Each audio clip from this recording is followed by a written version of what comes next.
नमस्कार, मैं हूं सबा शाहिद। स्वागत है आपका कैपिटल टीवी उत्तर प्रदेश में। एक वक्त था जब रामपुर को व्यापार का गढ़ कहा जाता था, लेकिन जब से आजम परिवार ने यहाँ की सत्ता संभाली है तब से रामपुर बर्बाद हो गया। यहाँ ना व्यापार है और ना ही लोगों के जीवन में शांति। ये कहना है योगी के मंत्री जितिन प्रसाद का, क्योंकि वो भी आजकल रामपुर में चुनाव प्रचार कर रहे हैं। ये बातें वहीं कही गई है। क्या सच में आजम खान ने रामपुर के साथ ऐसा किया है? देखिए आज की इस रिपोर्ट में।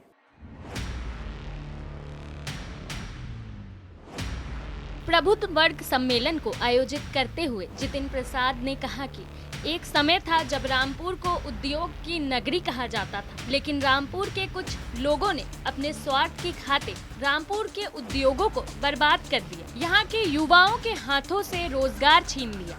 लेकिन बीजेपी सरकार बनने के बाद युवाओं के रोजगार और गरीबों के कल्याण के लिए काम किया जा रहा है। साथ ही उन्होंने कहा कि प्रदेश में पहले भी कई सरकारें रही, लेकिन रामपुर के विकास के लिए कुछ नहीं किया।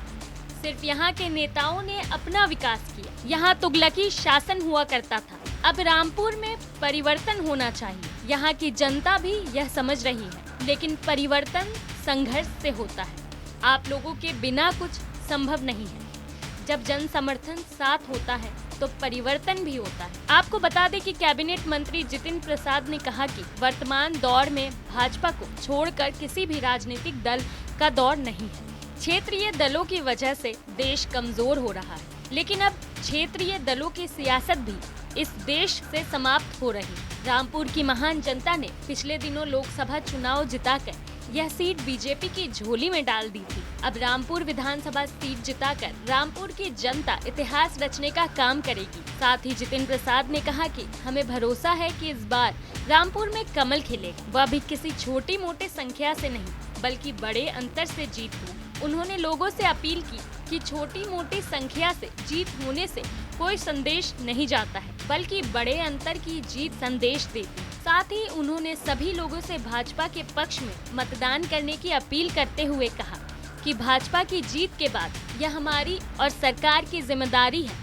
कि हम रामपुर को उत्तर प्रदेश का नंबर 1 जिला बना कर दें। फिर चाहे सड़कों की बात हो या फिर पुलों की। इसके अलावा उद्योग स्थापित करने की दिशा में भी कदम उठाएंगे। उन्होंने सभी से जातिवाद, परिवारवाद समेत सभी बंधनों को दरकिनार करते हुए राष्ट्र निर्माण करने के लिए भाजपा को वोट देने की अपील की।